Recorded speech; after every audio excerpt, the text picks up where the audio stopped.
You gotta be one supervillain to email a grieving mother who lost their child to return the bassinet that you sent her. You just a straight supervillain. Because why would you do this? The only reason why we know that the Happiest Baby had even sent such an egregious email to that influencer is because of her sister. This woman needs to have her computer checked and her children needs to have CPS called, or the UK version of CPS, to check on her children. And if you know her in real life and you have children, keep them away from her. Because if somebody in their sick mind can sit down and write a story about a 3-year-old child getting groomed and a 29-year-old man fetishizing about that 3-year-old child up until she's barely 18 so he can have her, that's not a normal person. That's a sick individual, and the police need to be involved immediately. So Happiest Baby is now saying that they only requested the stew back because they know that reminders of the trauma can be triggering to recently bereaved mothers of stillborns. Hey guys, welcome back to my YouTube channel here. It's me here, Lavender here, and today I'm back with another anti-capitalism, true crime, deep dive YouTube video topic. Today's going to be a short video. Today I want to do the topics of Happiest Baby company brand demands grieving mom return bassinet or else, and book talk is out of control. Daddy's Little Toy book. The author is accused of promoting predatory behavior, and grooming. So let's get started on this YouTube video topic. But before we get started, all my YouTube videos will be on the screen right now if you'd like to check them out. So let's get started on this YouTube video topic. So I went on TikTok, yesterday, and I came across 2 videos that topics I want to talk about. So I want to first talk about the Happiest Baby, drama and controversy. This capitalism company brand behind the snoo baby sleeper is being called out on TikTok as well as by parents online after an influencer slammed the company for what many people are calling and perceiving as an insensitive request by a rich capitalism company, money-hungry company. McKenna Bangter posted an Instagram story this week to detail how Happiest Baby sent her sister So You Think You Can Dance, Brooklyn Larson, a bassinet for her newborn baby after she agreed to tag the company in any content shared with it. Per the post, Larson sent the company an email informing them of the tragic death and stillborn that she had, meaning that she would not be able to promote the product on social media.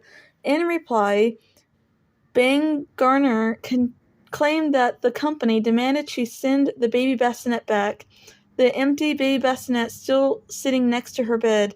Larson's sister continued, "I'm absolutely disgusted by a baby brand who promotes supports for moms and babies that doesn't even have the decency to give her the space to grieve in the grieving process, the bassinet she never got to fill.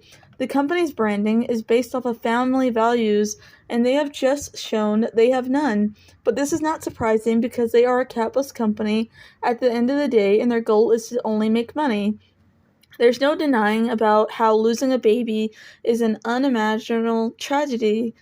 I promise I'm not trying to take away from that. What I don't understand is why some people commodify their unborn children with brand sponsorships and then act surprised when the whole thing is treated like a business transaction, because it is. These brands and capitalist companies could give 2 shits about you and their ultimate goal is to maximize profits, and putting profits over lives is the norm and normal on a daily basis for capitalism companies.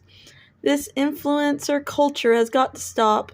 The businesses are compliant and the parents are compliant, and the poor children who don't ask for any of this are innocent.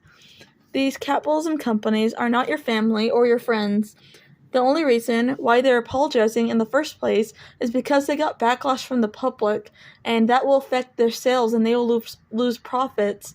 So now they're trying to backtrack because now they're losing money and profits.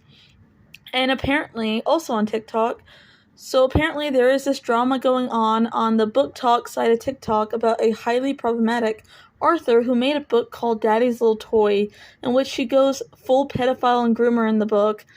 Tori Woods, the author of this book that has been swept clean of the internet and got removed off of Amazon after the severe backlash, had clearly presented this book she wrote as smut, 18 plus audience. That is what type of book she wrote, detailing a grown man's sexual predator infatuation with a 3-year-old child is not a taboo subject, it's a crime. It's glorifying pedophilia and grooming. Grooming is when a person builds a relationship with a child, young person, or an adult who's at risk so they can abuse them and manipulate them into doing things.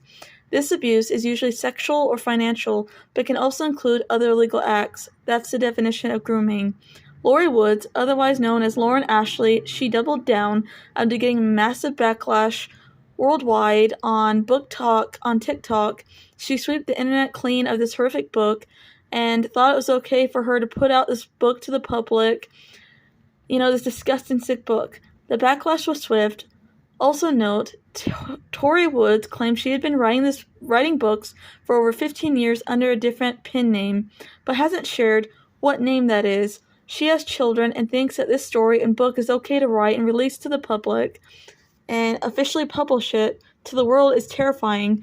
That someone who has kids would write a book about glamorizing grooming children. We're living in a world where states like the United States, such as Florida, there have been attempts to ban or restrict books that represent people of color, particularly those featuring Black authors, Black history, lesbian, gay, bisexual, transgender, queer plus themes, or that discuss race and racism or history when it comes to people of color under the guise of restricting inappropriate content, but in all reality, it's just full-on racism, and they're just trying to ban people of color's books because they're racist. And now you have this woman writing a horrific book that is glamorizing, grooming. What a world we're living in.